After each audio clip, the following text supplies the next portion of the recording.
कमी नहीं दल कई भगवान न धान बीत न खेत पतार न नौकर चाकर न नौरी मंत्री के कोई चीज के कमी नहीं दल के एके गो अचमित पूरा राज गई माय बहिन से एक पूत पुत्री के कारण राज लक्ष्मी तो पूरे अन्हार लागे छे आते काहिया हो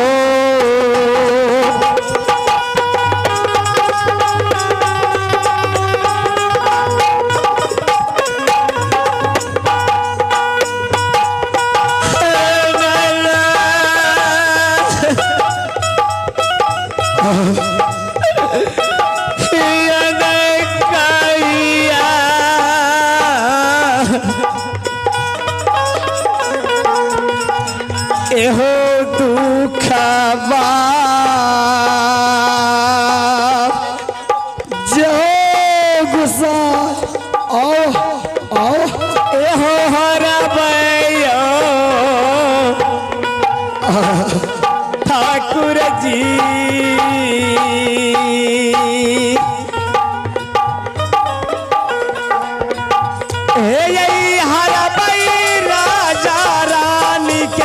चमी पूरन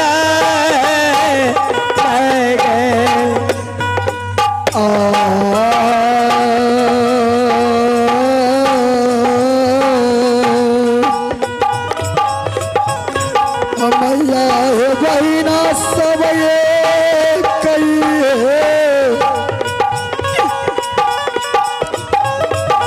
बाबू भैया सब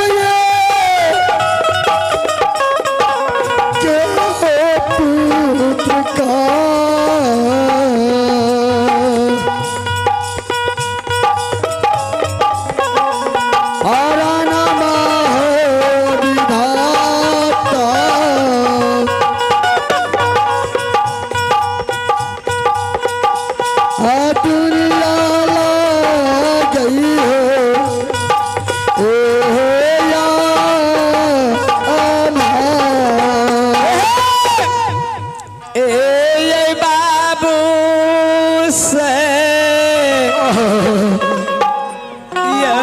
मास्टर जी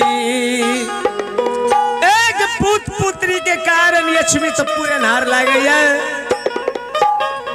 सबसे पहले स्वामी जी के चरण में रच रच का लक्ष्मी तो पूरा नगरी में करब मालिक पर सुरता ध्यान लगा रहबैयो आते करिए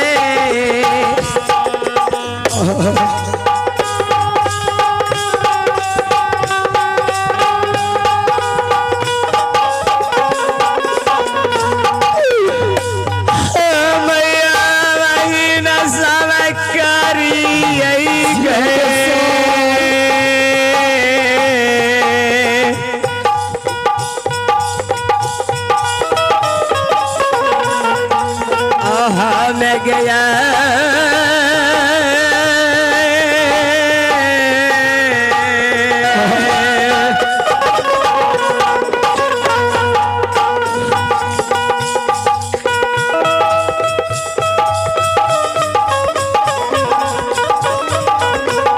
आया रामा मागर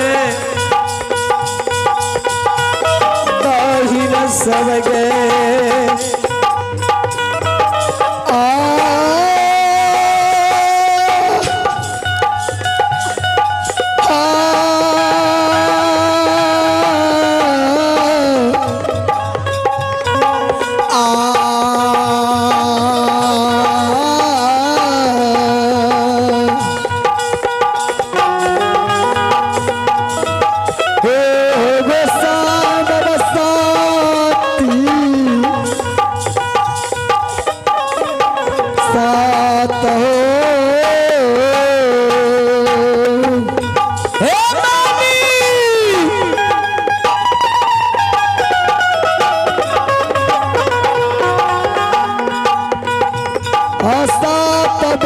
कहियो धर्मराज बाबा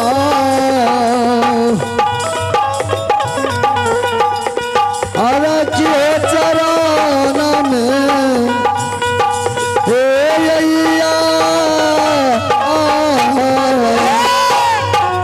हेलो मेरी माला साहब हेलो एक आवाज से सुना हमारे ग्रामीण भगतिया विजय हो चुका है नाश्ता कर लीजिए नाश्ता बन गया है हमारे ग्रामीण मंडली से आग्रह है कि नाश्ता बन गया है, आप लोग जाके भोजन कर ले। जा जा जा हेलो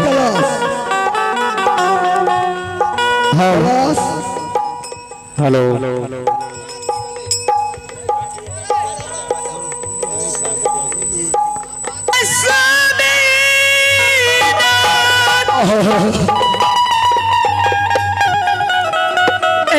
लक्ष्मीपुर में मालिक कोई चीज के कमी नहीं दल के नहीं बल्कि 14 कोस राज पूरब 14 कोस राज पश्चिम 14 कोस राज उत्तर 14 कोस राज दक्षिण ये स्वामी जय बसा लेकिन मालिक एक पुत्री है लक्ष्मीपुर राज में नहीं दल नहीं बल्कैया जो है हे स्वामीनाथ बजनिया बाजिन कही के आए पूरे राज लक्ष्मीपुर के माय बहिन पुकार कर जाओ जाओ जाओ स्वामी जी आहे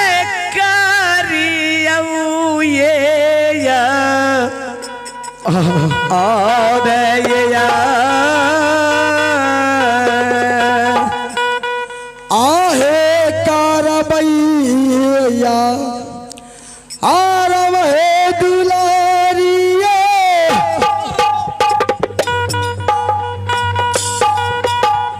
आहे रंग तोहिबे पाना में सोहदरी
माया बहिन बिहार के सुन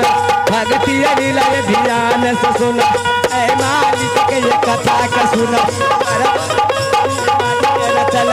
दुनिया या बाबा संसार में रचल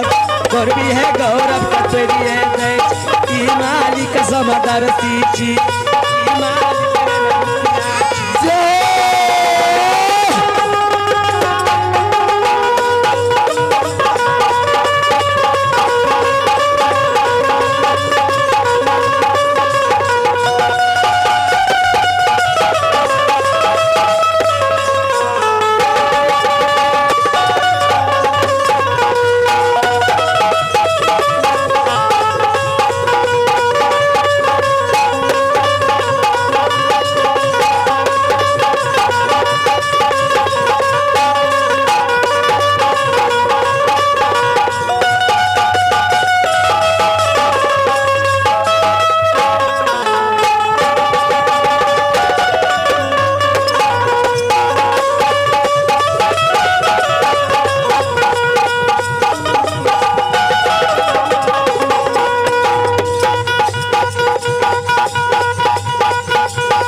आए करिए रे चर्च के सेवा है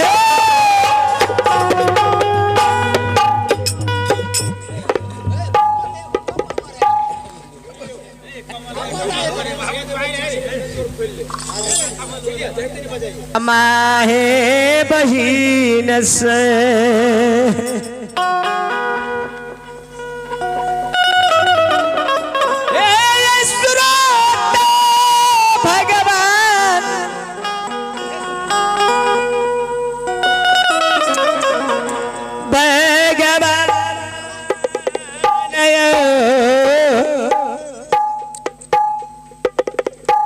ये बिहार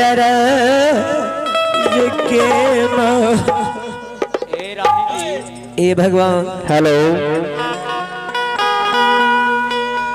आज चौथा पन मालिक बिता दल के राजा रानी दोनों प्राणी लाली सेज पलंग पर बस के विचार करे छे स्वामी जी हे परम पीर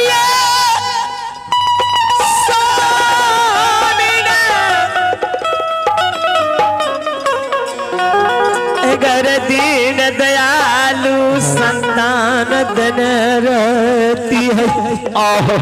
वो नहीं रहा तू स्वामी है यशमित पूरा रात दीप दिया संजुला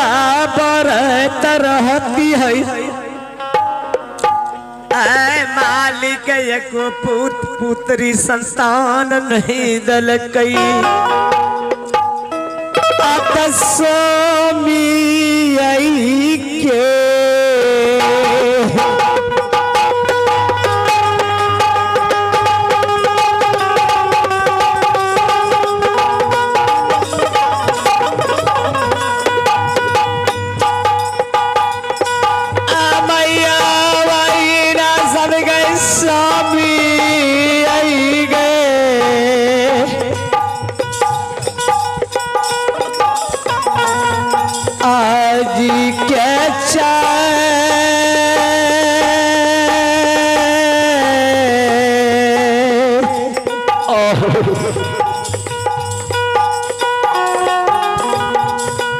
चरण में मैया है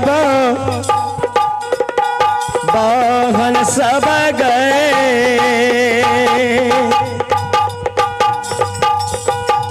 हे गई रच करिए गए सेबाया चमी पूरे ले गए ये पतिव्रता राची ये है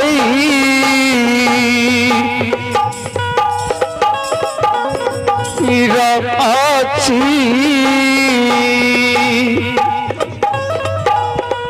रानी चंद्रावती स्वामी की चरण दबैया। बाबूजी गौर करवे, जब क्षीर सागर में भगवान विष्णु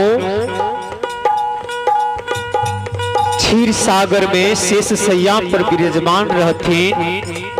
वही प्रकार देखियो राजा चंद्रवली दरबार में शिव दरबार में दोनों पति पत्नी राजा रानी और रानी चंद्रावती चरण के दबाव सेवा कृत आंसू बहा गया। स्वामी जी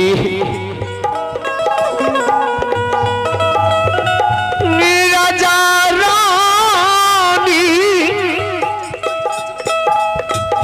दोनों प्राणी जार बेजार कानी छे पतिव्रता के ना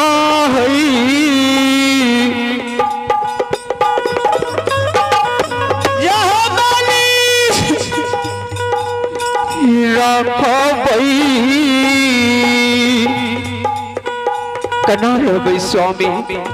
केकर मुंह देख के रहे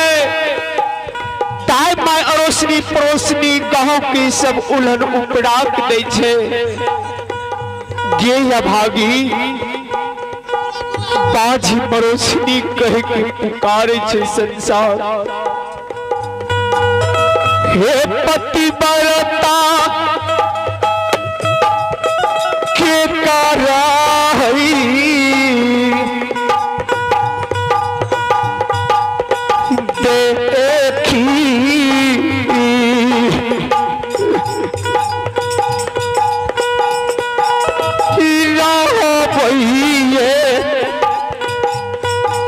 स्वामी जी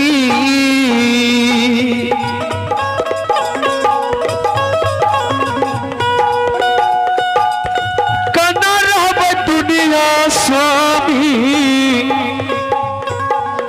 सना ईसा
ठाकुर जी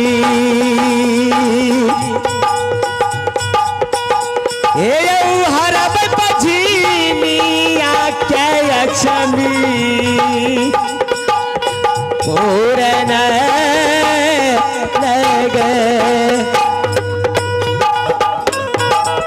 हे पुकारनी के ना गई,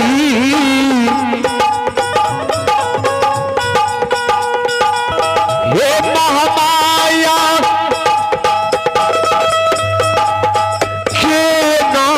गई, मारत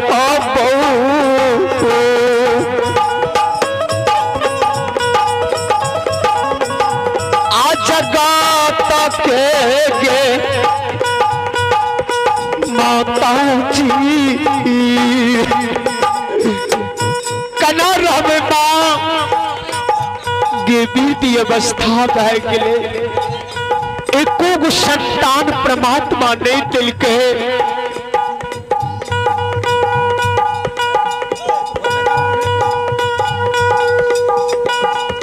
केकरा देख के धीरज बांधबे माओ, चार बजाज राजा रानी कायन रहलिए बाबूजी।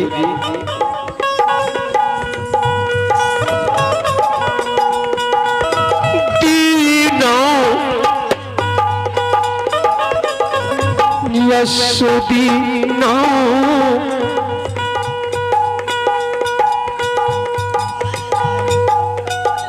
बनई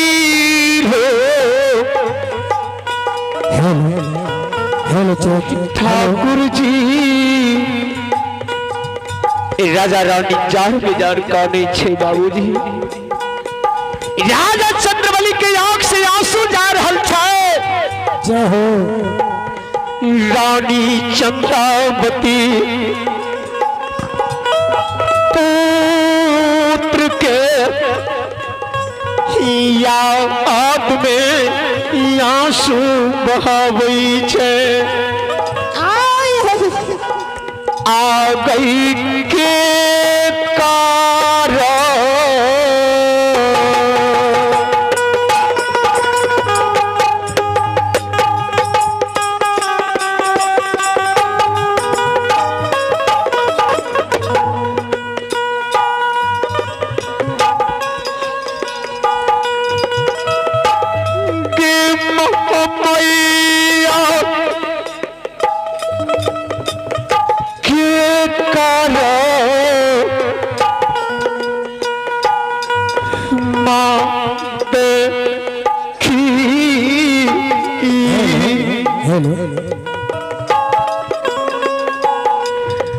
पुत्र की विरह में राजा रानी चार बेजार काने छे। केकरा देख के रहबे।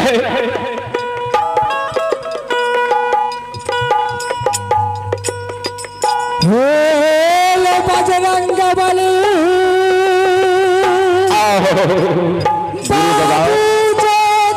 के उलाप के भेज दिलिए हो। बाबू ज्योति के उलाप के अछमित पूरे नगर को भेज दिलिए हो बाबू। हमरे नाम धर्मराज लागए पल में परले करई छी घड़ी में घोर उठाबई बला। हमरे नाम धर्मराज लागे। आप देखियो ज्योति के कटौती पे तौल के हे राजा चंद्रबली के ज्योति के पाक से 5 पुत्र अवतार करा देवे। हमरे नाम धर्मराज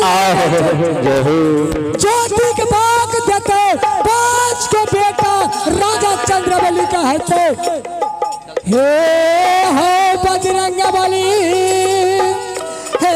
हो चला चला लक्ष्मी नगर चलियो यो हे बजरंगी हो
वाली हाँ बाबा जब हो पवन वीर तो नहीं पहुँचबो कंटा तेजी में चलो। हाँ माया केरी माया ये रे पे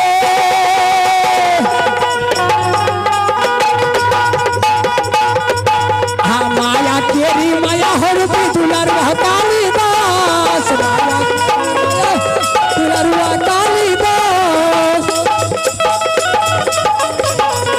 माया तेरी माया हो रूपी दुलरुआ कालिदास।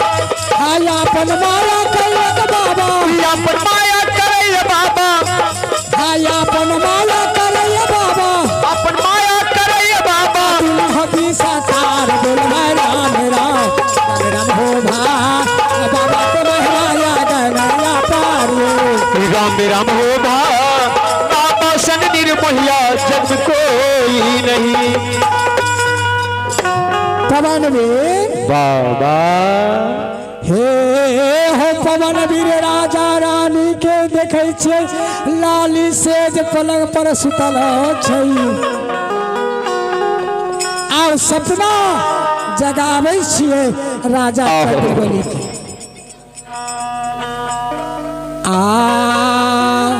हे हो राजा चंद्रबली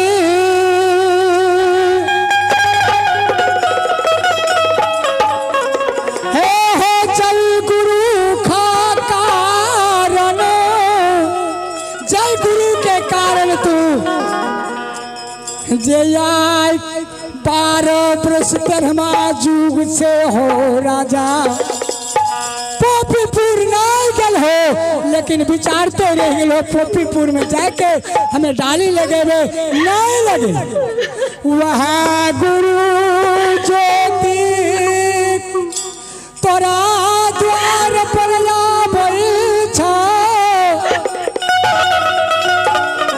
राजा चंद्रबली हो वह गुरु तोरा द्वार पर आवे छा ज्योति आओ मालिक कंचन काया तोड़ के कोढ़िया बने दिल को एक लहू पीज के पमार बह दिल को। हे हो राजा चंद्रबली अब रुका चूक चूक जब हो तो चुकले रही जब हो ना तो गुरु के सेवा संस्कार खूब बढ़िया से करियो। हाँ गुरु के लहू पीज अपना शरीर में लगैया अनैत कहे भूल गल हो तो अब रुका भूल ले रह जब हो कथी ले तू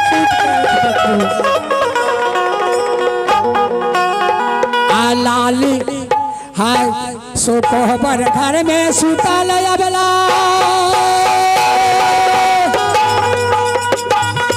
कोहबर घर में सुतल रानी लाली से पलंग कोहबर घर में सुतल रानी लाली से पलंग हाँ गुरु तोहर आबै छले गुरु तोहर आबै छले हाँ गुरु तोहर आबै छले गुरु तोहर आबै छले ओढ़िया जे रूप बोलबा राम राम राम हो भाई हाय बाबा के महिमा गवाया पार राम राम हो भाई बाबा के महिमा गवाया पार पवन वीर हाँ गुरु बाबा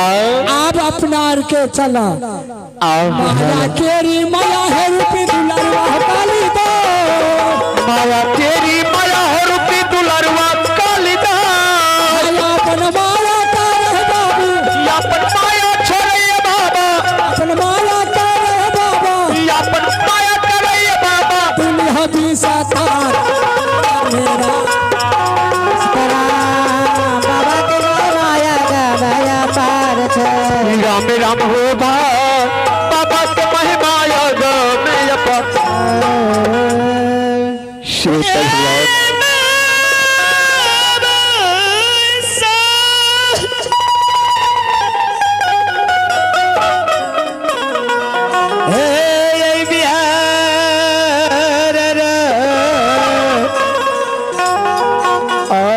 राजा के हिमा बहुत ए स्वामीनाथ ए दीनानाथ दिन का अचानक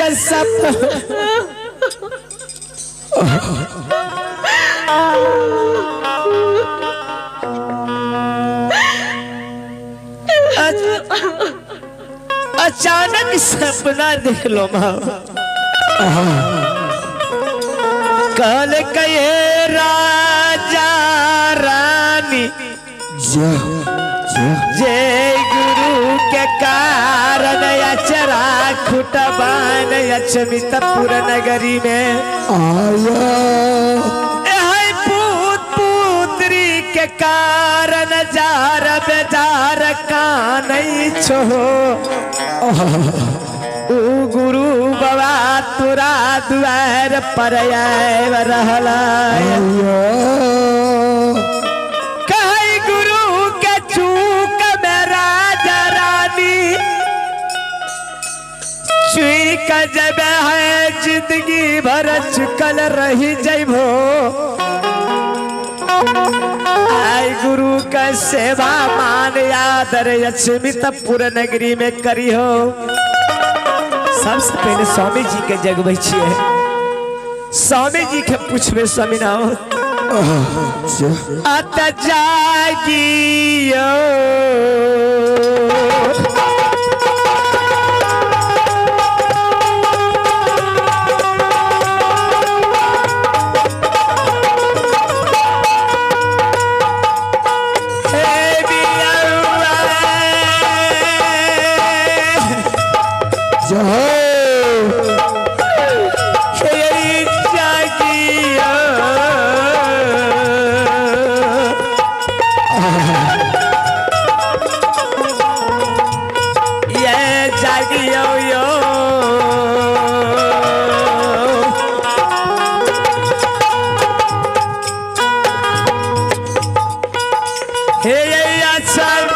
पूरा के राजा जी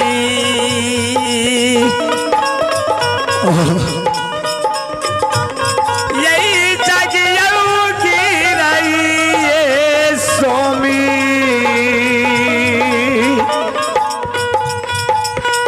ये भाई स्वामी नाम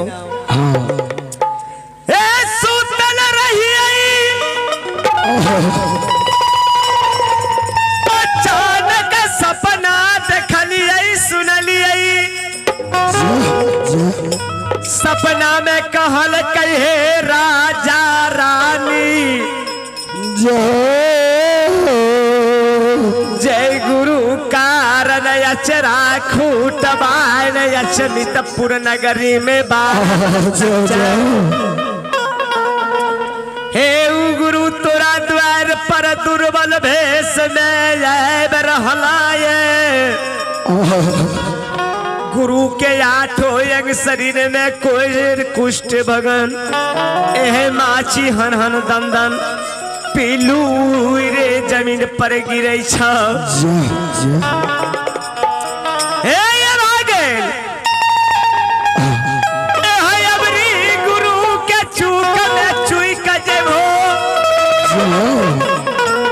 चंद्रावती 12 बरस तक गुरु के चुक में चुकल रहबे स्वामीनाथ यहाँ कौन सपने देखलिए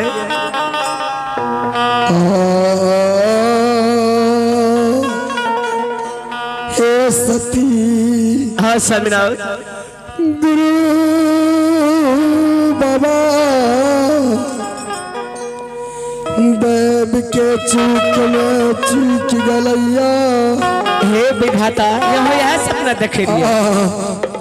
जे सपना हम देखलिए वह सपना यहाँ देखे कि साथियो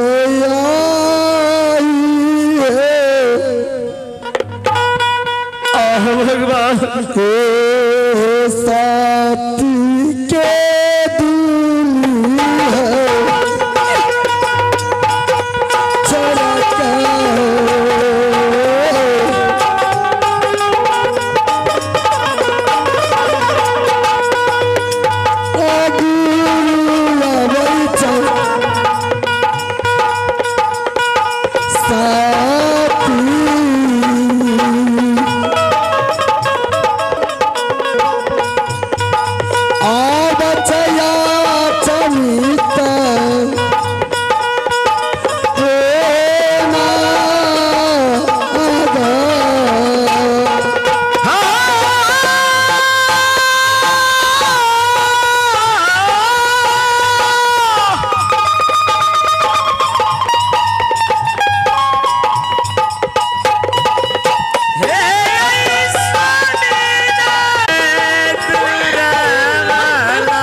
सैया